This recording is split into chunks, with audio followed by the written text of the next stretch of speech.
हल्लाबोल भारत न्यूजमध्ये आपलं सर्वांचं स्वागत आहे। आज संपूर्ण देशात प्रजासत्ताक दिन मोठ्या उत्साहात साजरा केला जात आहे। तर सोलापुरात प्रजासत्ताक दिनी शेतकऱ्यांना त्यांच्या हक्कासाठी प्रशासनाशी भांडावे लागत असून या सत्ताधारी भाजपाचे पदाधिकारी असलेल्या शेतकऱ्यावर उपोषण करण्याची वेळ ओढावली आहे। शेतकऱ्यावर सध्याचे राज्य सरकार अन्याय करत असल्याचे चित्र दिसत आहे। सरकार म्हणते की आम्ही शेतकऱ्यांच्या पाठीशी ठामपणे उभे आहे, पण तसे कुठेही शेतकऱ्यांच्या पाठीशी उभे असल्याचे दिसून येत नाही। कारण आता त्यांच्याच भारतीय जनता पार्टी व पंचायत राज ग्रामविकास यांच्या माध्यमातून दिनांक 26 जानेवारी 2024 रोजी प्रजासत्ताक दिनाचे औचित्य साधून आंदोलन व उपोषण करावे लागत आहे। शेतकऱ्यांना सरकारने कांद्यासाठी 350 रुपयाचे अनुदान जाहीर केले, पण सोलापूर कृषी उत्पन्न बाजार समितीवर भारतीय जनता पक्षाच्या आमदारांचे वर्चस्व असून सुद्धा अनुदानापासून 6000 शेतकरी वंचित आहेत। 350 रुपयाचे जाहीर केलेले अनुदान 6000 शेतकऱ्यांना मिळालेच पाहिजे। या मागणीसाठी जिल्हा परिषदेचे पूनम गेट समोर भारतीय जनता पार्टी व पंचायत राज्य ग्रामविकास यांच्या वतीने आमरण उपोषण करण्यात आले आहे। तरी आमच्या मागण्या मान्य न झाल्यास तीव्र स्वरूपाचे आंदोलन करण्याचा इशारा शेतकऱ्यांच्या वतीने देण्यात आला। राज्य शासनाने 2022-23 साली कांद्याला 350 रुपयाचं अनुदान जाहीर केलं, पण कृषी उत्पन्न बाजार समिती सोलापूरमध्ये जवळपास 38,000 शेतकरी लाभ घेणारे होते।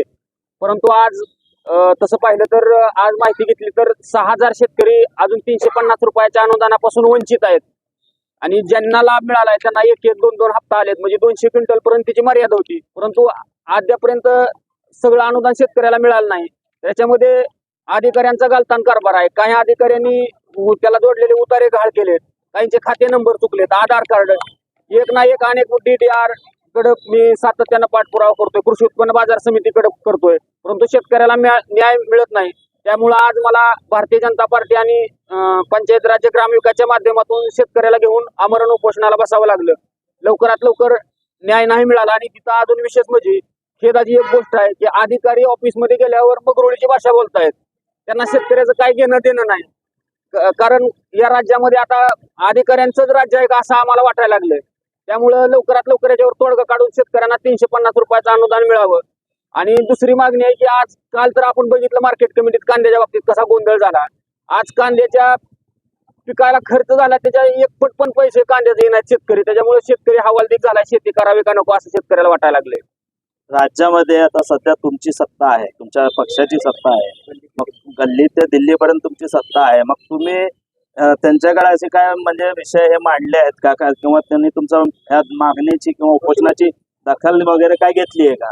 आम्ही वारंवार विषय मांडतोय, पण आम्ही ग्राउंड लेवलला काम करणारे कार्यकर्ते आहेत, त्याच्यामुळे वरिष्ठ मंडळी आमच्याकडे लक्ष देत नाही, त्याच्यामुळे आज आम्हाला उपोषणाला बसण्याची वेळ आली। सरकार तर म्हणतं आम्ही शेतकऱ्यांच्या पाठीशी आहे, मग आता पाठीशी असेल तर असे प्रकार होत का? आता शासनानं 350 रुपयाचं अनुदान जाहीर केलंय, पण ही कृषी उत्पन्न बाजार समिती जे आहे ना अधिकारी वर्ग, त्याच्या हलगर्जीमुळे हे अनुदान कोणाचा आधार नंबर चुकलेत, म्हणजे अशा अनेक गोष्टी आहेत ना। आता कृषी बाजार समितीवर पण आपले भाजपचे आमदार वगैरे आहेत, तर मग त्यांच्याकडे तुम्ही तसं पाठपुरावा वगैरे कधी केलाय? 10-12 पत्र दिले मी, मग अजून त्यांनी सुद्धा दखल घेतली नाही। शेतकऱ्याची दखल कोणच घेत नाही हो। सत्ताधारी शेतकऱ्यांच्यावर हे असा अन्याय होत असेल तर सर्वसामान्य शेतकऱ्यांचं काय? तुमच्या बाजूलाच बसले शेतकरी बांधव आहेत, 200 दिवस झालं, मग त्याच्यासाठी तुमच्या तिथल्या लोकांना काय सांगतात नाही? म्हणजे हे राज्य जर म्हणजे असं शेतकरी हा जगात अन्नदाता आहे, त्याच्यामुळं सगळ्यांनीच आमचं मी जरी भारतीय जनता पार्टीचा सरकार म्हणजे असलो कार्यकर्ता असलो तरी आज सरकार नेमकं कोणाचं आहे ते आम्हाला कळलं नाही कार्यकर्त्याला। आपल्या शहरातील ताज्या घडामोडी पाहण्यासाठी हल्लाबोल भारत न्यूजला सबस्क्राईब करा आणि बेल आयकॉन प्रेस करा।